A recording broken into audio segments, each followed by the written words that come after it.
Swayam Prabha. Digital India. Educated India.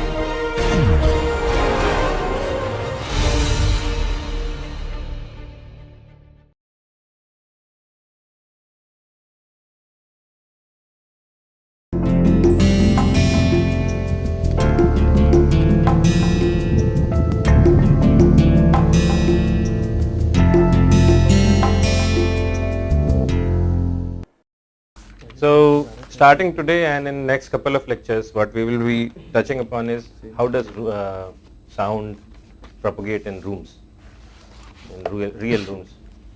So far we have tried to understand propagation of sound in narrow, long tubes. But what happens when sound is in an actual room, enclosed space? What happens, what kind of modes it has? So that is something we'll try to understand. And that will also lead us into the next segment of this course, architectural acoustics. So what we will be doing starting from today is a little bit exposure to architectural acoustics. How do you design spaces where it sounds good? So we'll develop some equations and also criteria in terms of what means a good sound, what does not mean a good sound in an architectural space. So what we will do is today explore effect of walls on sound. And we'll start with a 1D room. A 1D room is a very long room. The length is significantly larger compared to the other two dimensions. And also the wave propagating in it is a plane wave. So we'll start with 1D room, then we'll go to 2D room, and then if we have time we'll try to capture 3D rooms today, otherwise we'll do it later. And all we will be doing in next couple of lectures is effect of walls. We will not be considering effect of medium, because as sound travels through the medium, it also in reality gets dampened, because air also has some dampening, but we will be ignoring that effect. So this is effect of walls, and the first thing is part A is 1D room. Okay, so we can consider a long tube, one-dimensional tube, which we call a 1D room, and at x equals 0 it sees perfect reflection. The length of the room is L, and what I am doing is I am exciting it through a piston at x equals minus L.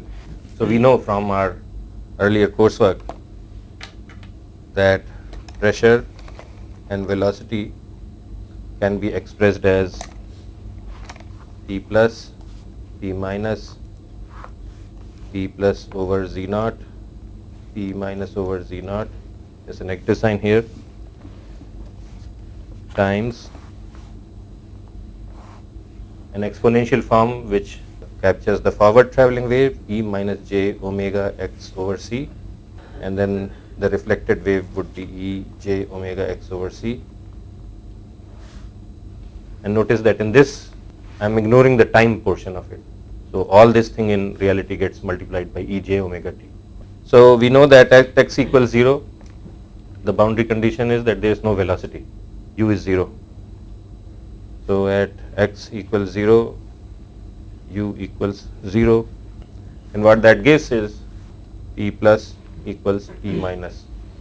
So plugging this back into this relation, I get P and u can be expressed as 1 over Z naught minus 1 over Z naught. I have a P plus outside the matrix, and E minus j omega x over c, E j omega x over c. Okay, and this if I expand and add up the terms, what I get is 2p plus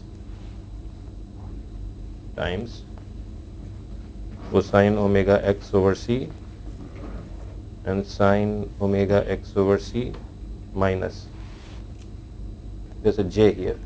P plus, bear in mind, it can be a complex entity. We have not assumed that P plus is a real or a complex entity. So if we have to figure out P plus, we have imposed the first boundary condition that at x equals 0, u is 0, and at x equals minus L, we know what is the velocity. So once we impose that boundary condition on this particular equation, I can get the value of P plus. So I can figure out what is the value of P plus, because this is the velocity which I know at x equals minus L. I am inducing that velocity. Now consider case that after I have excited this piston for a while, a few seconds, then I bring the piston to a dead stop all of a sudden. What happens in that case? Conceptually, what will happen is that the sound which is there in that 1D room, it will travel back and forth and it will get reflected from the walls on both ends. And what is the behavior of that phenomena? That is what we are going to explore now. So once I have brought this piston to a dead stop, so the velocity at x equals minus L becomes 0.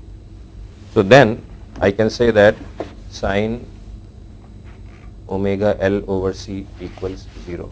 Why do I say that? Because here velocity is 2p plus times j sine omega x over c, right? So at x equals minus L, this entire term has to become 0, which means sine omega L over c has to be 0, which means omega L over c has to be n times pi, which means L equals n pi times, or L equals n pi times, I know c over omega, I can transform it to lambda over 2 pi. And if I simplify it, I get n lambda over 2. So one relation is L equals n lambda over 2. And equivalently, I can also show that frequency equals n c over 2L. Okay. So f equals Cn over 2L and L equals n lambda over 2. So let's consider n equals 1. Then my frequency equals C over 2L and L equals lambda over 2. Right. So if my tube or this 1D room is a long room like this, the velocity profile, what that means is going to be something like this. Velocity is going to be 0, and the waveform is going to be such that half a wave will cover the entire length of the room. For n equals to f equals 2c over 2L, L equals lambda, and in this case, if I draw the room mode, it will be something like this.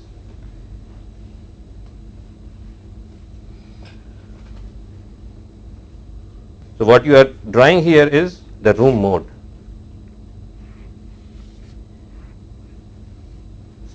Associated with the shape, and what you are computing here are natural frequencies or normal frequencies of the room. So f is normal frequency of that one-dimensional room, and associated with that is a mode shade which is called as room mode. For n equals 3, f equals 3c over 2L and L equals 3 lambda over 2. Yeah? So initially the frequency of excitation is dependent on us, and suddenly as we stop it, Yes. It suddenly assumes these frequencies. So we'll talk about that. I'm going to come to that point. Let me just make this picture. That's exactly the point what I'm trying to get to.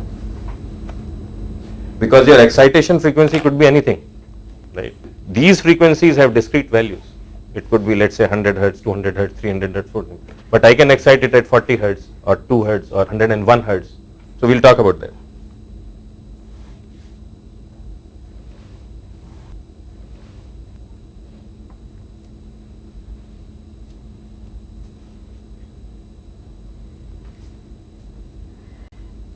So all what we have shown here is that a long one-dimensional room has certain specific natural frequencies associated with it.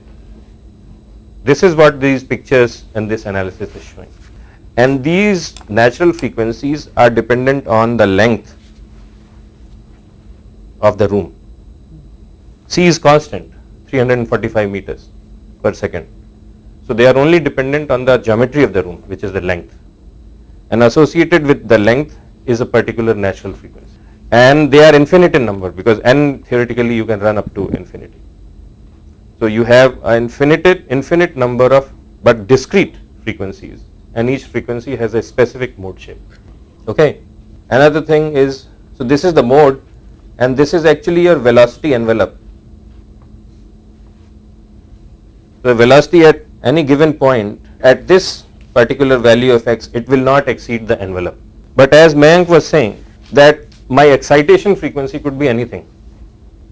Let's say that we choose a particular value of L such that F1 is 100 hertz, then F2 will be 200, F3 could be 300, and so it will be 100, 200, 300, 400, and so on and so forth. But I could excite the room, my piston could be initially getting excited at 45 hertz, which is not an integral multiple of this. So the question is, what happens when the piston is exciting at specific frequencies which are not same as this? So we have two situations. If the piston is generating frequency, or was in this case, because now it has come to a dead stop, if it was generating frequencies which are coincident with the room modes, then you will have these types of standing modes in the room. And in theory they will go on till infinite time, because there is nothing which is dampening the vibrations in the room. If the frequencies of the frequency of the piston was not equal to the the natural frequency of the room, then you can develop a Fourier solution where these will be your natural frequencies, and in terms of these natural frequencies you can develop a Fourier solution which will tell you the overall response of the room. So does that answer your question? Right. So in this analysis we did not include any damping. We did not include damping in the air, and we also assumed that there was perfect reflection at both the walls. So our next step will be that 1D cube or room with damping in walls.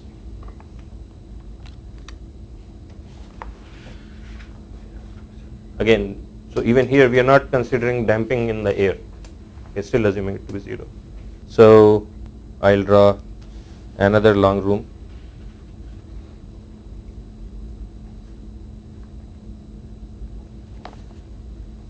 It has an impedance at the end of the room, ZL. The excitation is coming through a piston, and here also the impedance is ZL. X is 0 at the fixed end, X equals minus L. That's my axis system. So the total length of this tube is L, and what I am doing is I am putting a pressure microphone here at the distance L over 2. I am putting a pressure microphone and I am measuring pressure. What happens? So my pressure and velocity relationships are something like 1 over Z naught minus 1 over Z naught T plus E minus j omega x over c, p minus e j omega x over c. So till so far I have not imposed any boundary condition. Now we know that at x equals 0, my impedance, total impedance is, what is the impedance at x equals 0? ZL. So P over U x equals 0 equals ZL. So I use this to figure out the relationship between P plus and P minus. So essentially what that tells me is that ZL equals, I put x equals 0 in this relation, so I get P plus P minus over P plus minus P minus times Z naught. Okay. So ZL equals P plus P minus and this entire relation. And if I introduce that term which we had earlier defined, a reflection coefficient, gamma, is essentially P minus over P plus. So let's number this equation 1 and this is 2. So if I introduce gamma in this expression for ZL, essentially what I get is 1 plus gamma Z naught equals 1 minus gamma ZL, and P plus gets cancelled out. Okay. So therefore, and then I manipulate this and I get gamma equals ZL minus Z naught over ZL plus Z naught. Question? It should be gamma minus 1 into ZL. Gamma minus 1, yeah. Let's see.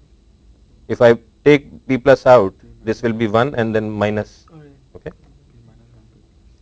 So this is my expression. This is essentially the same expression which we have shown earlier. For perfect reflection,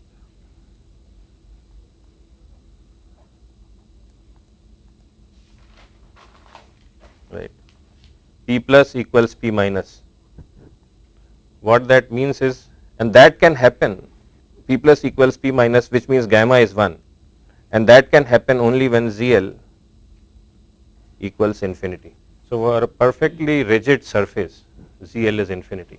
For imperfect reflection,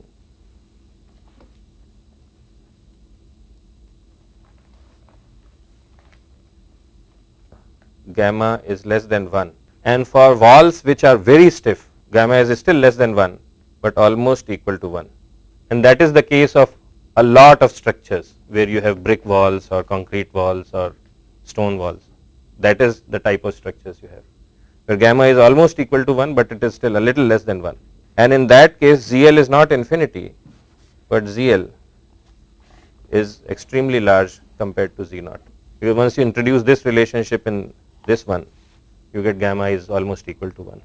Physically what ZL equals infinity means is, ZL is essentially at x equals 0, ZL is the ratio of pressure and velocity, right. So ZL being infinity means that pressure is non-zero but velocity is 0, because the wall is perfectly rigid, so nothing is moving, so velocity is 0. So P over U becomes infinity. That's what it means physically. Okay.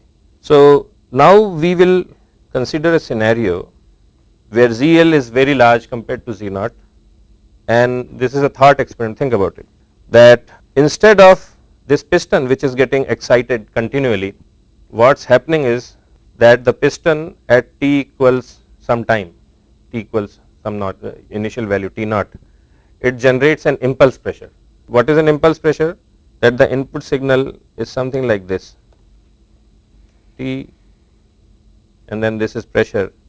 So the input signal is 0 to begin with, and at some critical time, at some specific time, it shoots up to a particular value, it is P naught, and then it drops again and it remains 0 forever. Okay. So in this tube, what this guy, this piston is doing is that it generates an impulse pressure at a specific moment, and then it falls silent. It does not vibrate anymore. And what we are interested in figuring out is that the wave generated because of that impulse pressure, how does it change with time? as sensed by this particular microphone. This is the only instrument we have in the setup. So what we are interested in is that once this impulse pressure has been generated at x equals L, what is the pressure sensed by the microphone which is located at x equals minus L over 2 with time. So this is how the pressure will look like. So here what I am plotting time, and here I am going to plot pressure. So just for clarity purposes, my 0 is little above x-axis. This is P equals 0. Okay. This is L over 2C. L over 2C is the time it takes for the pressure to start from here and reach this point, right? The distance is L over 2. The velocity of wave propagation is c. So the total time it takes to reach the microphone is L over 2c, right? What will be the pressure sensed by the microphone at time L over 2c? So this is P naught. I am sorry.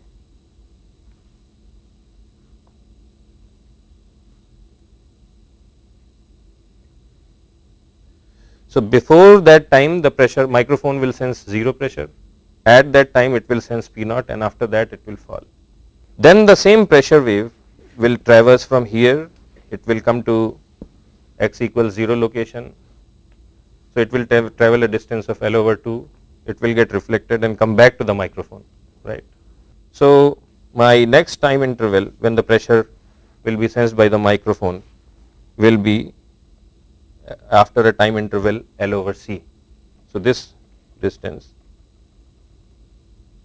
is L over c. What will be the pressure sensed by microphone at this time? Gamma times P naught, right? Because the reflection coefficient is so, and gamma is a little less than 1. So this is P naught times gamma. Then the micro wave will continue to travel in negative direction. It will get reflected by the piston, which also has reflective coefficient of gamma because ZL is same. So at after another L over c seconds, the microphone will again sense pressure, and this time the pressure will be gamma square, and then P naught gamma cube, and so on and so forth. So my wave will continually decay with time. This is for an impulse function. So we'll develop some mathematics around. So we can say that P microphone is P t equals n delta t. P is a function of t, where t equals an integral number n times delta t. We'll define delta t equals P naught gamma n, right, where delta t equals L over c and n equals 0, 1, 2, 3 and so on and so forth. Also this equation is valid at t equals 0 if you start measuring time from this point, right. If I measure time from this, then in this zone this relation is not valid because there is a L over 2 factor, but after t this point and so on and so forth, this relation holds good. So my t equals 0 is when t equals P naught at microphone, at mic. So my original position is when pressure equals P naught at microphone. That's my t equals 0 position. So I get P naught gamma t over delta t because n equals t over delta t. Okay, I have which is P naught gamma t c over L because delta t equals L over c. In this relation, what I have done is all of a sudden I have converted a discrete time function, right, to a continuous time function. This is a big assumption I have made. Here it was discrete, here is no longer discrete. For an impulse function, this may be more accurate, this may not be that much accurate, but we'll talk about this later. So now we say that gamma is approximately equal to 1, and this is based on reality. Most of the walls are fairly rigid and their gamma is fairly close to 1. I can say that is same as 1 minus 1 minus gamma. This is an exact relationship. Okay, but then I can make a big approximation, and we'll explore the goodness of this approximation later. I can say 1 minus 1 minus gamma plus 1 minus gamma square over 2 factorial minus 1 minus gamma cube over 3 factorial plus so on and so forth. If gamma is very small, is almost close to 0, then the contribution of all these terms will be very small, these extra terms. And when you look at this entire series, you can say that this is essentially same as exponent, and we will see the goodness of this approximation a little later. So my P equals P naught exponent minus 1 minus gamma Ct over L. Again, all this approximation is good to the extent ZL is very, very large compared to Z naught. So what we have done is we have made a big jump. We have approximated gamma as exponent of minus 1 minus gamma, and we will see how good this approximation is. So what I will do is I will just select different values of gamma, and then in another table I will take minus 1 minus gamma. Okay, and then I will compute the error. Error is basically this term minus this term divided by this term times 100. So I am computing error in percent. So when gamma is 1, this guy is 1, error is 0. Gamma is 0.98. I am not going to list these values here. Error comes to 0.005%. Gamma is 0.9496. My error is 0.082%. This is in percent, so it's less than 1/10 of a percent. Gamma is 0.90. My error is 0.54%. Gamma is 0.86. My error is 1.09%. Gamma is 0.8. My error is 2.3%. So this approximation is not that bad. That's what I'm trying to show. To the extent I'm comparing the closeness of gamma with respect to E times minus 1 minus gamma. But in the actual equation, it's not just E minus 1 minus gamma, but there's also times Ct over L, right? So this Ct over L may amplify the error also. So I very quickly did another table. So what I'm going to do here is I'll pick different values of gamma. I'll compute gamma to the power of Ct over L. I will compare this value with the exponential form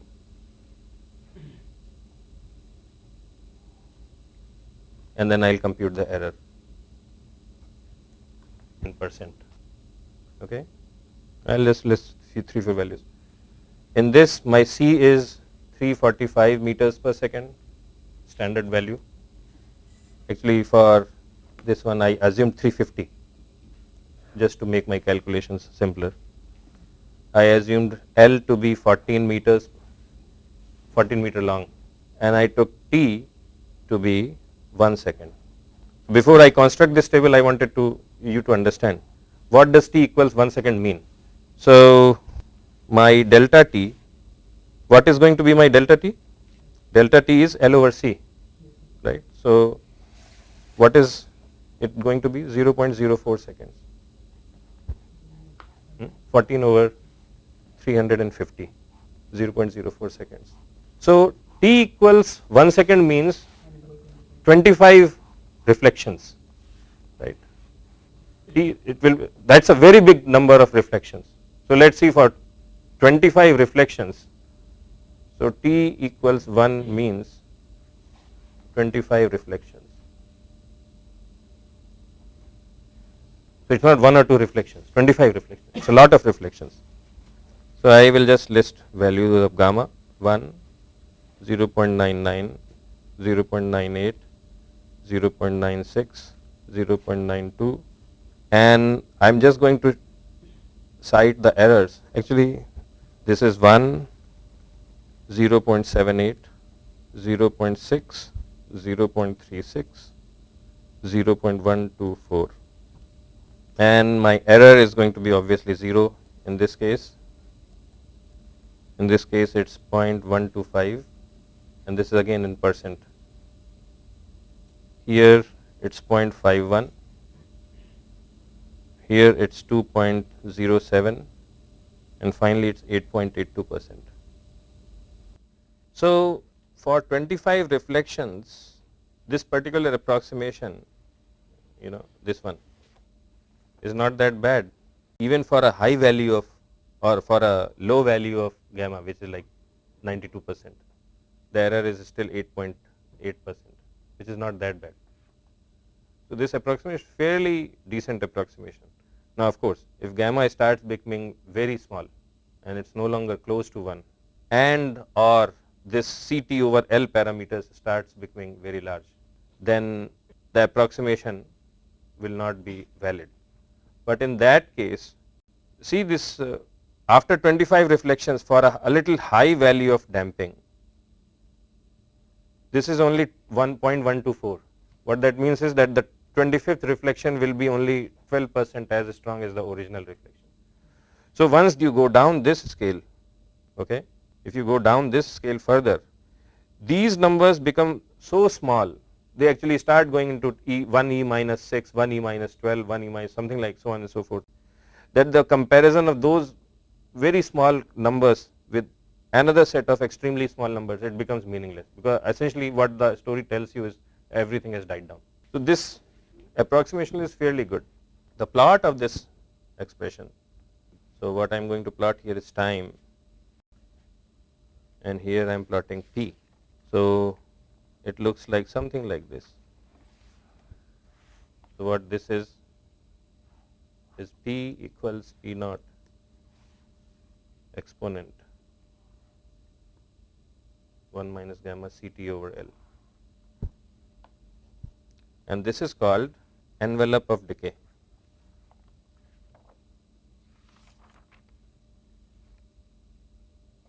Envelope of decay. What this shows is that the decay will follow this curve, but the actual pressures, and this is T equals 0, the actual pressures will be like this.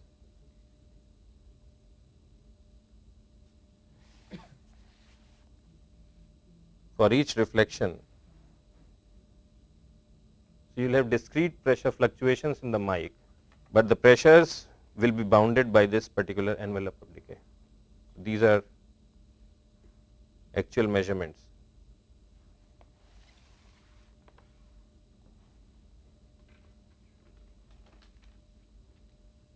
In mic. One last thing, this particular envelope decay will shift if you change the location of the mic, because we had just assumed that it was in center, so wave going on the right side and wave on the left side, they take equal amount of time. So it will change its shape, and so will these discrete values also change if I shift the position of the mic. So position of the instrument is very important, at least in these type of measurements, where you are measuring the impact of reflections. So this gives you some flavor of 1D rooms, right? One thing is that there's an exponential decay in the room if there is a wave, standing wave in the thing.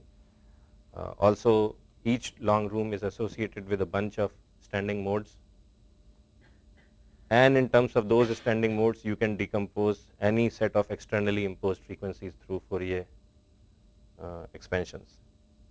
So now what we will do is we will develop something similar for two-dimensional rooms. We are still not talking about real rooms, three-dimensional rooms, 2D rooms. We will talk about natural or normal modes in 2D rooms. Okay. So, let us say I have a room.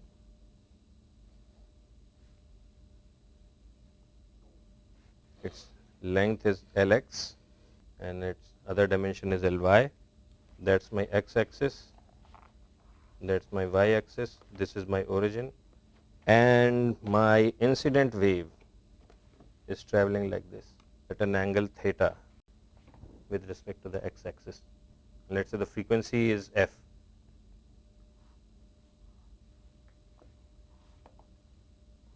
So, as the wave travels and hits a wall, it will get reflected obeying Snell's law, angle of incidence equals angle of reflection, same law which we use in optics. What will be the boundary condition along this wall? So, velocity normal to wall equals 0. So, along this wall when it hits, the velocity which will be normal, that is in this direction, will die down, the other thing will. So, that is one boundary condition. And the other boundary condition, which is essentially a consequence of this particular first statement, is that velocity at corners equals 0, because both the normal components have to be 0. So, we will draw another picture with this understanding. So, I draw my x direction, this is my incident wave, okay, and I draw several lines.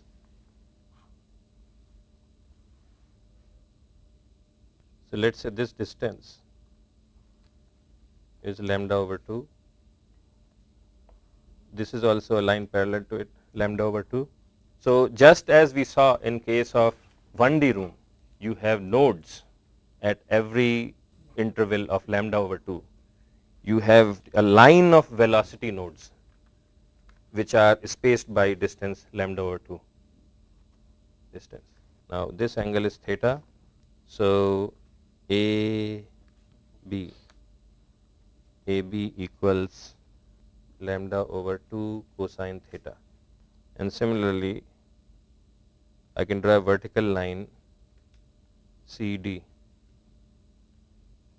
equals lambda over 2 sine theta. Okay. So, using the analogy of a 1D room, I am just extending that analogy. This is not an exact proof.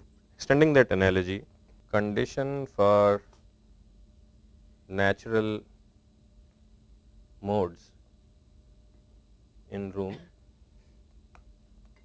is such that Lx equals a number n x times lambda over 2 cosine theta, and Ly equals another number ny, and we will physically interpret what nx and ny mean, 2 sine theta. What this gives me is f cosine theta equals nx times c over 2 Lx. This gives me is f sine theta equals ny times c over 2 Ly. So, if what this shows is that if Lx, which is a physical dimension of the room, and Ly, they satisfy these conditions, then f is the natural frequency of that room. So, I can also combine these two such that f equals c over 2 Lx times nx, the entire thing square, plus c over 2 Ly times ny, the entire thing square, and tan theta is ny over Ly times nx over Lx. Okay? Is that clear? So, in a two-dimensional room, a normal mode depends on 3 parameters. One is the physical dimensions of the room. Actually, there are 2 parameters, length and width. So, those are the 2 parameters. And then it also depends on the orientation. A mode is associated with the orientation, which is theta, unlike in case of a 1D room. Okay. The other thing is that nx and ny, they are integers. So a room can have infinite modes associated with every angle, but that does not mean that all frequencies are normal modes of a room. I mean, it's an infinite set, but it's not a complete set. So we'll do some quick examples. Physical interpretation of these. So let's consider a room, and it's a longish room. So this is 690 meters, and this is 345 meters. Okay. So Lx equals 345, Ly equals 690. So we will use this relation, C over 2 Lx and C over 2 Ly. So C over 2 Lx equals 1. No, I am sorry. C over Lx is 1.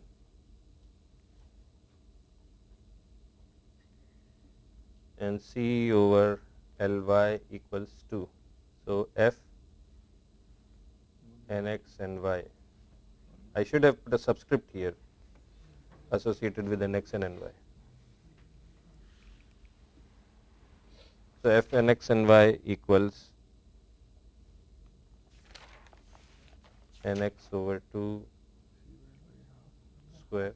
C over Ly is half. Huh? C over Ly is half. I'm sorry. You were right. 2 ny over 2. Huh? Ny by 4. No. I think C over Ly is half. Yes.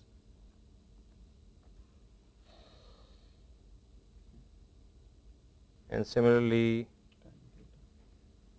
tan theta equals ny over Ly over nx over Lx, and that is ny over Ly is 690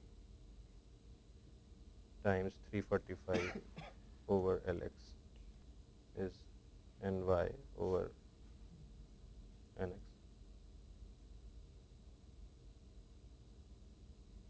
Okay. So I now start putting values. So I pick up a specific value of nx, I pick up a specific value of ny, and I construct a mode. So f10 is, I put nx in this relation. So basically this is half hertz, right? I put nx is 1, ny is 0, it gives me half a hertz, and my theta is 0. So my room mode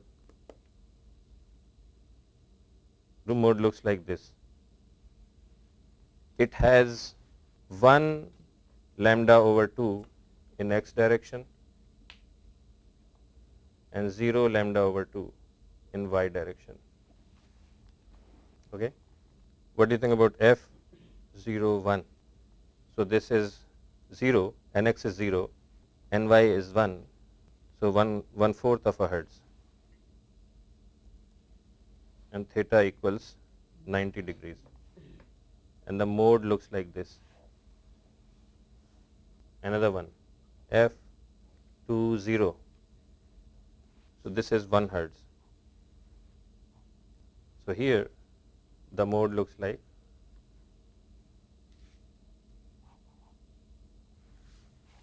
it has 2 lambda over 2s in the length direction, 0 lambda over 2 in the y direction. Okay. So I'll show you some other modes also. So what you are seeing here in this picture is, can you read? Maybe it's too small, the font.